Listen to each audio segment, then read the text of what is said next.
हरि हरि बोल।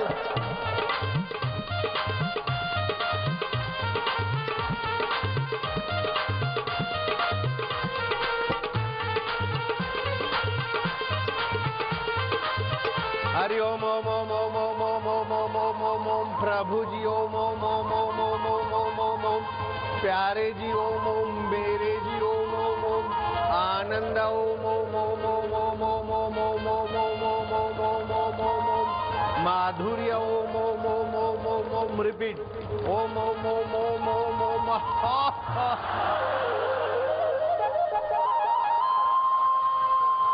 जो कल आए थे वे हाथ ऊपर करो। मैंने बोला था कल वाले जो आए थे, मैं क्या आज तो मैं ओचिंता आया हूं, कल बैठने की जगह नहीं मिलेगी। बात सच्ची निकली कि नहीं? पंडाल भी बड़ा है तो भी चिक्कार पंडाल छोटा बना दिया। बैठो। कल सुरेश का सत्संग था तो मेरे को हुआ कि चलो विक्रोली वालों को जरा जल्दी से मिल लेते। तो कल तो खूब मिलने का टाइम मिला, आज तो देख लो। मैं बोला सच्ची बात निकली ना। कल नहीं आए थे वो घाटे में रह गए, लेकिन आज का सर निकाल दूंगा। कल नहीं आए थे उनको भी आज जरा दे दूंगा वो प्रसादी वरसादी। सगळे खाली बसा लवकर लवकर। बसले हो, बैठ जाओ जल्दी जल्दी।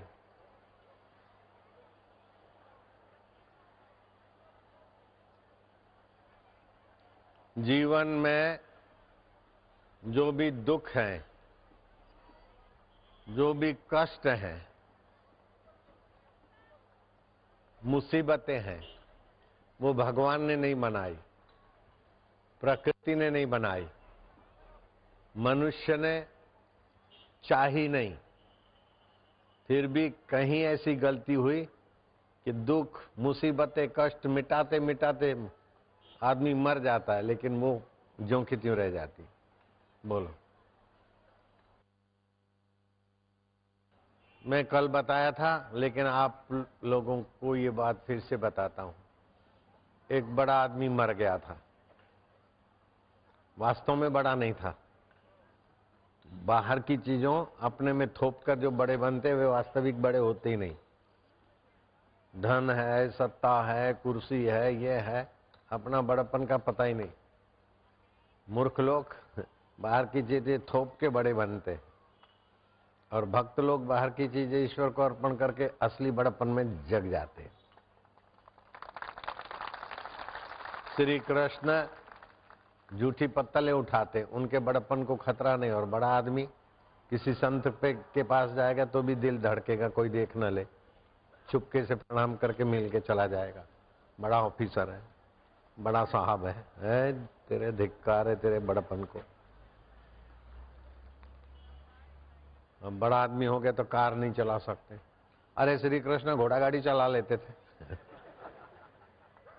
तो ये बड़े का बड़प्पन है कि छोटा काम करने में भी जिसके बड़प्पन को खतरा नहीं, जिसके बड़प्पन की रक्षा करने की जरूरत नहीं पड़ती, वही बड़प्पन। श्री कृष्ण पत्तले उठाते साधु संतों की झूठी, चरण धोते। द्रौपदी के चप्पल के आवाज से भीष्म कहीं सावधान न हो जाए, इसलिए द्रौपदी के चप्पल उठा के अपने पीताम्बर में ले लेते। अब तू नंगे पैर जा, तेरा काम हो जाएगा। कितना बड़प्पन है चप्पल उठाना अपने पीताम्बर में, ये भगवान का भगवतपना है। तो आप समझ गए जो मैं बड़ा आदमी बोल रहा हूं ना, वो टोंट में बोल रहा हूं। बड़ा आदमी मर गया था, बड़े बड़े लोग इकट्ठे हुए थे, बड़े बड़े लोग आए थे, आलू प्याज वाले जैसे भी पहुंचे होंगे। बड़ा आदमी मर गया था तो बड़े बड़े लोग भी पहुंचे थे, तो बहुत लोग इकट्ठे हुए थे। तो वहां एक संत पहुंच गए, मरे हुए आदमी के सामने खड़े हो गए। जो शब्द बनाया था कब्र में ले जाने के लिए, उस संत ने पूछा कि आदमी जिंदा है कि मर गया? अब तुम मुझे पहचानते हो और मैं किसी मुर्दे को देखकर सब रो रहे हैं और मुर्दा फिट हो गया है शमशान में कब्रिस्तान में जाने को, और मैं आके पूछूं कि आदमी जिंदा है कि मर गया, तो सुनने वालों को कैसा लगेगा कि बापू यहां भी मजाक कर रहे हैं? लगेगा कि नहीं लगेगा?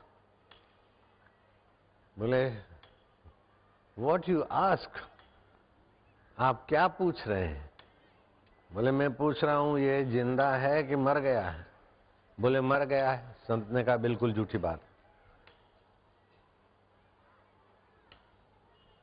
जो जिंदा है वो अभी भी जिंदा है और जो मरा हुआ था वो अभी भी मरा हुआ है। जो जिंदा है चैतन्य आत्मा अभी भी जिंदा है, और जो मुर्दा शरीर था वो अभी मरा हुआ है। हाथ को पता नहीं मैं हाथ हूं, ये तो मुर्दा है। तुमको पता है ये हाथ है। पेट को पता नहीं मैं पेट हूं, पैर को पता नहीं मैं पैर हूं, तुमको पता है तो तुम जीवन हो, शरीर मुर्दा है। सुनने वालों की कान में से हवाएं निकलने लग गई कि अरे बात तो सही बोलते हैं।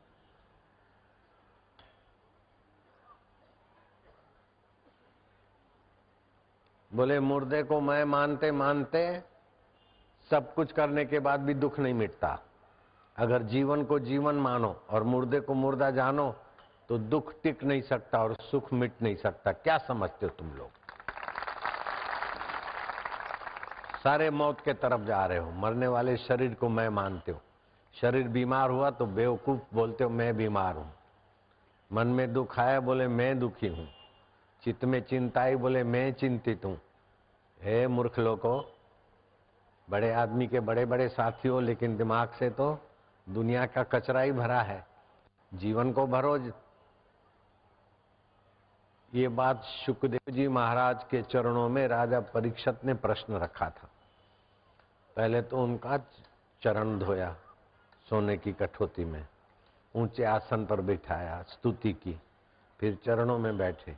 राजा परीक्षित, भो भो साधु, सुनो मेरे संत साधु, मेरे हृदय में प्रश्न है, अगर आप आज्ञा दो तो मैं पूछूं। मर्यादा होती है। महाराज ऐसा कैसे हुआ? तो तेरे बाप का नौकर है क्या महाराज?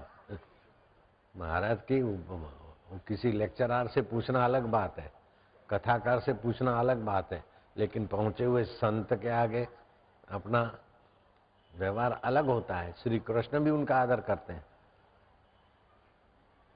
भगवान शिव भी आदर करते हैं आत्म साक्षात्कारी का। तो शुकदेव जी आत्म साक्षात्कारी थे। राजा परीक्षित पांडवों के पुत्र थे परीक्षित राजा। भो भो साधो, आज्ञा दो तो मैं प्रश्न है मेरे मन में। हाँ बोले पूछो। मनुष्य को अपने जीवन काल में क्या करना चाहिए और मृत्यु नजीक हो तो उसको क्या करना चाहिए? शुकदेव जी महाराज ने बड़ी प्रशंसा की कि राजन, तुमने पूरी मानवता के मंगल का सवाल किया। भले तुम्हें श्राप मिला है 7वें दिन तुम मर जाओगे, लेकिन मरने के पहले तुम अमर होने का प्रश्न पूछ लिया है। दुखालय संसार में निर्दुख होने वाला तुमने सवाल पूछ लिया है। बड़े से बड़े तिश्मार खान आए, न जाने दुख मिटाने के लिए क्या क्या किया। दुख मिटा नहीं, दुखी होके ही मरे। रावण ने सोने की लंका बनाई, मरा कैसे? समाधि लगा के मरा कि तीर के निशाने पे चढ़ के मरा, दुखी होके मरा। हिरण्याकश्यपु ने, बस इतना ही खोलना, ज्यादा नहीं बेटा।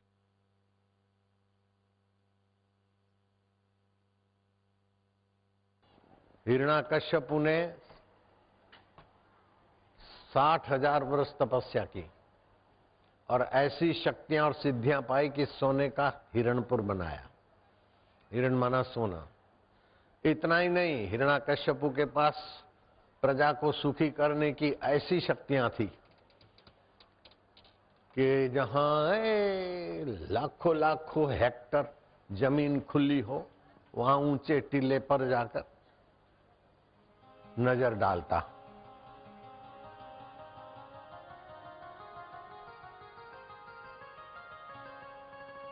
लहराओ, उगो, हिरण्यकश्यप का आदेश है। सारी लाखों लाखों एकड़ जमीन में खेती उभर आती, न खिड़ाई करे, न पिलाई करे, न बीज बुआई करे, किसान लोग ऐसे ही काट के ले आते। हिरण्यकश्यप यूं नजर डालता, खेत खलियां लहराने लगते, समुद्र तट पे जाते। रत्नाकर अब कर अपनी सेवा। हिरण्यकश्यप का आदेश है, उछाल दे रत्न।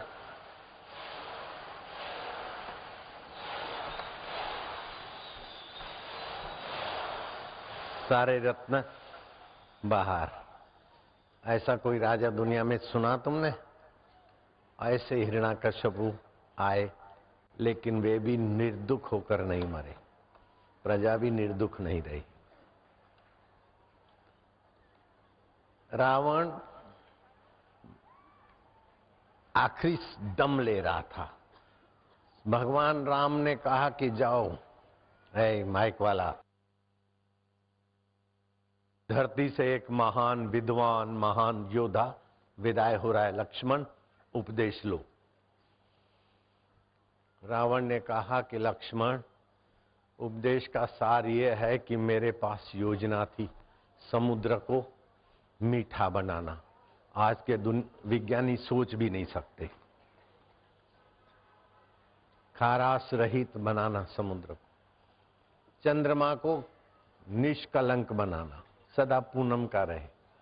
माताएं, पता है तुमको, डॉक्टर लोग डराएं कि गर्भ की ग्रोथ नहीं है, बोले जा तेरे पास रख तेरी अक्कल, चंद्रमा की किरणों में नाभि खुली करके किरण लो, अपने आप गर्भ की ग्रोथ होती, बच्चा तेजस्वी होता है। चुप बैठी हो, मार खाना है, बोलो वाह प्रभु वाह। है हंसते खेलते कैसी बात बता देते। चांदनी रातों में ही गर्भ विकसित होता है, खेत खली भी चांदनी रातों में विकसित होते हैं। कैसी कैसी बात खोज के लाता हूं, बोलो वाह बापू वाह। अपनी दाढ़ी को हाथ घुमा लो और क्या है, ये तो दूंगा नहीं, तुमको आएगी नहीं, ऐसे वाह। हंसते खेलते समझा देते, सबके हित की बातें। रावण कहता है कि लक्ष्मण, सशरीर आदमी स्वर्ग में जा सके ये मेरे पास योजना थी, और अग्नि बिना धुएं की हो, लकड़ी कितनी भी जले धूम्र न हो, धुआं होने से आंखें जलती है, पोल्यूशन होता है प्रजा के लिए, ये भी मेरे पास योजना थी। मैंने सोने के घर तो बना दिए प्रजा को और सुविधाएं बना दी, लेकिन ये 4 सुविधाएं प्रजा को देने का था, लेकिन जरा नाच देख लूं, जरा उसका सौंदर्य देख लूं, मन के इंद्रियों के पीछे मन चला और मन के पीछे बुद्धि चली और बुद्धि के पीछे मैं चला, देखो दुर्दशा हो रही है। इसलिए मनुष्य को इंद्रियों पर मन की लगाम, मन पर बुद्धि की लगाम और बुद्धि पर सत्संग की लगाम लगानी चाहिए, मन मुक्ता नहीं करना चाहिए। रावण, लोग रावण को जलाते और रावण की निंदा करते सुनते, मैंने कभी रावण की निंदा नहीं की, श्री रामचंद्र जी ने भी नहीं की।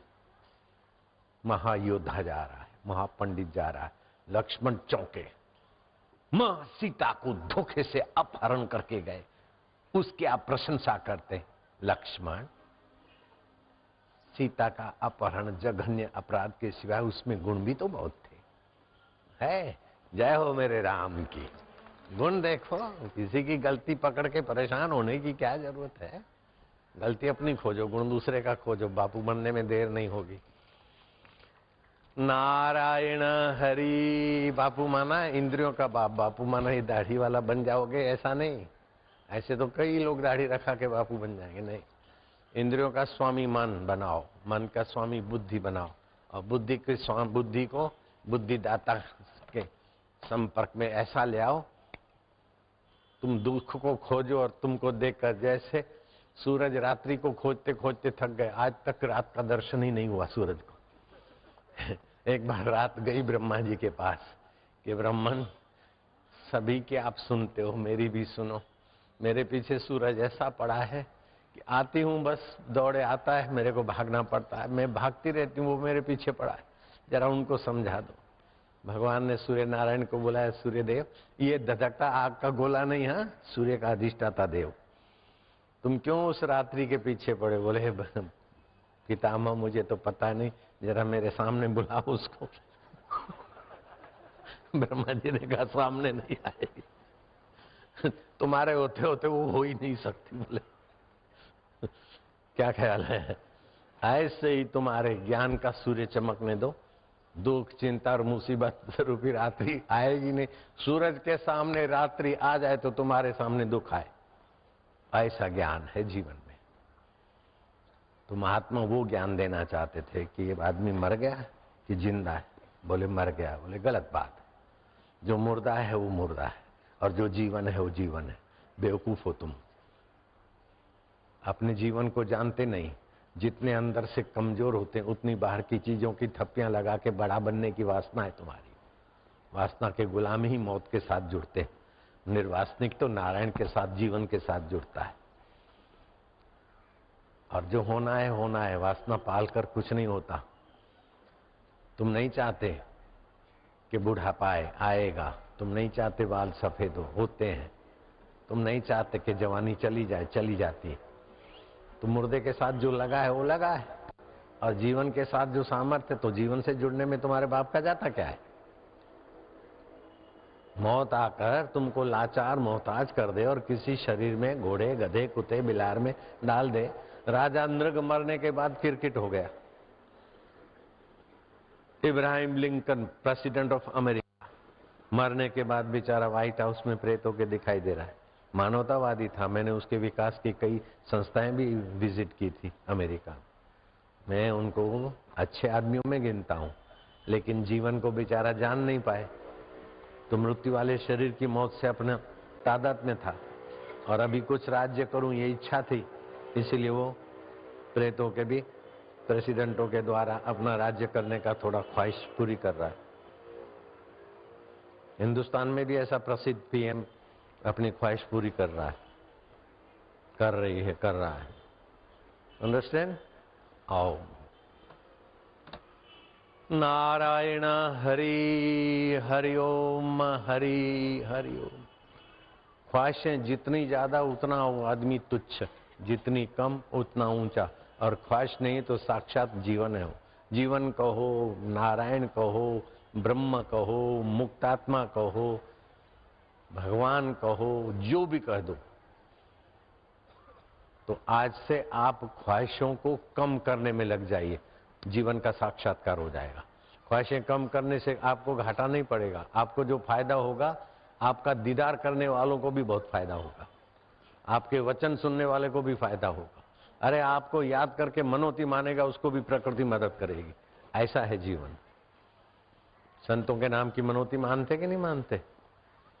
इधर कोई मकान नहीं बिक रहा था, तो अपने बड़दादा के यहाँ फेरे फिर के, बापू मेरा मकान बिक जाए इतने लाख में। तो अरे जितने लाख में प्रार्थना किया उससे तो कई लाख ज्यादा मिल गए। हर बापू लपर शादी लपर। अरे तो क्या क्या हो जाता है। निर्वासनिक तो नारायण का रूप होता है। चाह चमारी चुहरी अति नीचन की नीच, तू तो पूर्ण ब्रह्म था जो चाह न होती बीच। और तुम्हारा चाहा हुआ होता नहीं है। हम जो चाहते हैं वो सब कुछ होता नहीं, जितना होता है वो सब कुछ भाता नहीं है, और जो भाता है वो टिकता नहीं है, पक्का कर दो। हम जो चाहते हैं वो सब होता नहीं। कोई ऐसा सारे विश्व में आदमी बुलाओ मेरे को बोले कि मैं जो चाहता हूं सब हो जाता है, नहीं होगा। वो मरना नहीं चाहता, मरना होगा। बुढ़ापा नहीं चाहता है, बुढ़ापा होगा। बीमारी नहीं चाहता है, बीमारी होगी। हम जो चाहते हैं वो सब होता नहीं, कुछ होता है कुछ नहीं होगा। हम जो चाहते हैं सब होता नहीं, और जो होता है वो सब भाता नहीं है, और जो भाता है वो टिकता नहीं है। इस बात में किसी को शंका हो तो पूछ लो। अपनी बुद्धि का दिव्य ज्ञान बढ़ाओ, यूं हंसते खेलते सारे दुख तुम्हारे आगे छू हो जाए, और परम सुख तुम अपने आप में देखो। ऐसा नहीं कि भगवान को बनाना है, भगवान के पास जाना है, भगवान को बुलाना, ये वहम निकाल देना। वो भगवान की लीला करने वाले अवतार आते जाते, लेकिन वास्तविक भगवान आता भी नहीं, जाता भी नहीं, और तुम्हारा साथ कभी छोड़ता भी नहीं। जो तुम्हारा साथ छोड़ के चला जाए वो भगवान भगवान नहीं है, वो तो भगवान की माया वाला आकृति है। जो तुमको छोड़ सके वो भगवान नहीं है, ब्रह्म नहीं है। और जो तुम्हारे साथ सदा रह सके वो शरीर भी नहीं है। शरीर सदा रह नहीं सकता, और भगवान एक सेकंड के लिए तुमको छोड़ नहीं सकते। और आज तक पता नहीं, हम बड़े हो गए। आई नो क्या झक मारता है, कुछ भी नहीं जानते। दुनिया का सब कुछ जाना, लेकिन अपने आत्मा भगवान को नहीं जाना, उसको शास्त्र बोलते अज्ञानी। श्री कृष्ण ऐसे आदमी को गाली देते, वि उपसर्ग विमूढ़ा, महामूर्ख, आसुरम भावम आश्रिता। न रहने वाली चीजों को रखना चाहता है और रहने वाले को पता नहीं। आसुरम भाव, 108 गालियां दी। कितनी? गीता में 108 गालियां गिन के दिया। 108 दानों की माला होती है ना, 108 गालियां दिया। जो अपने को बुद्धिमान मानते हैं, धनवान मानते हैं, समझदार मानते और आत्मा को नहीं जानते, वे असुर भाव का आश्रय करते। नरा अधमा है, मनुष्यों में अधम है, विमूढ़ है। विमूढ़ा नानु पश्यन्ति, विमूढ़ लोग मुझ आत्मा को नहीं जान सकते। पश्यन्ति ज्ञान चक्षुषा, ज्ञान की आंख से देखते। तो मैं तो शुकदेव जी महाराज को खूब खूब धन्यवाद दूंगा, लेकिन उससे दुगना धन्यवाद है परीक्षित को। प्रश्न किया कि मनुष्य को जीवन काल में क्या चाहिए, मनुष्य को जन्म लेकर क्या मुख्य काम करना चाहिए, सवाल पूछा राजा परीक्षित ने। और मौत नजीक हो तो उस समय क्या करना चाहिए। शुकदेव जी ने क्या उत्तर दिया है, आप बोलना। तस्मात् सर्वात्मन राजन, तस्मात् सर्वात्मन राजन, हरि अभिधीयते, श्रोतव्य कीर्तितव्यस्य, स्मृतव्यो भगवन्नृणाम्। मनुष्य को जीवन काल में भगवान का ज्ञान पा लेना चाहिए, फिर उसकी यश गाथा करके अपने अंदर भगवत स्वभाव जगाना चाहिए, और भगवान का कीर्तन और सुमरन करना चाहिए। भगवान होना जरूरी नहीं, भगवान तो है ही है। भगवान की ताकत नहीं कि आपको छोड़ सके। जो आपको छोड़ सकता है वो भगवान नहीं, बेईमान है। ऐसी गाली दे रहा हूं, बोलो। जो आपको छोड़ सके वो भगवान नहीं है। बोले मैं भगवान हूं और तुमको छोड़ के जाता हूं, वो भगवान हो ही नहीं सकता, वो बेईमान है, दगाबाज है। भगवान सर्वव्यापक है, छोड़ के कहां जाओगे महाराज। घड़े के आकाश को महाकाश दम मारे कि मैं तुमको छोड़ दूंगा, छोड़ो। घड़ा को तो छोड़ सकते, घड़े की चीज को तो छोड़ सकते, लेकिन घड़े के आकाश को महाकाश नहीं छोड़ सकता।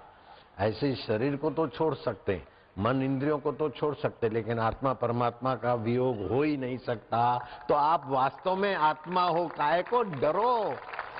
मर जाएंगे ऐसे तो कम वक्त शरीर कई बार आए, मर गए, फिर भी तुम नहीं मरे। जीवन में तो मर गई, लेकिन आंटी अभी तक जिंदी है तो। मैं तो मर गई, मरने के बाद भी कहीं ना कहीं रही। मर गई, कैसे मर गई। तो मरने से डरो नहीं और दूसरों को डराओ नहीं, और मौत तुम्हारी नहीं होती, ये पक्का समझो। अगर तुम्हारी सचमुच में मौत होती हो तो मैं मरूं, बस ऐसी कसम खा रहा हूं। तुम्हारी मौत हो नहीं सकती, तुम जीवन हो, शरीर मौत है। ऐसा सोचने मात्र से शरीर का अहंकार कम हो जाएगा, शरीर में जो विकार है कम हो जाएगा। कितना भारी फायदा होता है ये हंसते खेलते ज्ञान से। 12 साल की तपस्या से वो फायदा नहीं होगा जितना अभी के सत्संग से आपको लाभ हो गया। शास्त्र कहते हैं तीर्थ नाए एक फल, तीर्थों में स्नान करोगे धर्म लाभ होगा। संत मिलेंगे तो धर्म अर्थ काम और मोक्ष चारों पुरुषार्थ की कथा बताएंगे, लेकिन वो कोई संत मिल जाएगा तो अनंत फल होता है। अभी आप अनंत फल की यात्रा कर रहे हैं। तीर्थ नाए एक फल तीर्थ एक फल, संत मिले फल चार, संत मिले फल चार, सतगुरु मिले अनंत फल, सतगुरु मिले अनंत फल, कहत कबीर विचार, कहत कबीर विचार, यह तन विष की बेलरी, यह तन विष की बेलरी, गुरु अमृत की खान, गुरु अमृत की खान, सिर दीजे सतगुरु मिले, सिर दीजे सतगुरु मिले, तो भी सस्ता जान, तो भी सस्ता जान, सतगुरु मेरा सुरमा, सतगुरु मेरा सूरमा, करे शब्द की चोट, करे शब्द की चोट, मारे गोला प्रेम का, मारे गोला प्रेम का, हरे भरम की कोट। हरे धर्म की को, ये भरम है कि मैं तो कमला हूँ, मैं तो फलानी हूँ, मैं तो फलाना हूँ, ये भरम है। ये तो नाम व्यवहार संभालने के रख दिया, कमला, गोपी, जानकी, जीवंती, फलानी, फलाना। नहीं तो व्यवहार कैसे चले? किसी को बुलाना है तो कैसे, तो कौन आएगा? नाम रखना पड़ेगा, ओ सब तो कौन आ रहे, इसीलिए अलग अलग नाम रखे।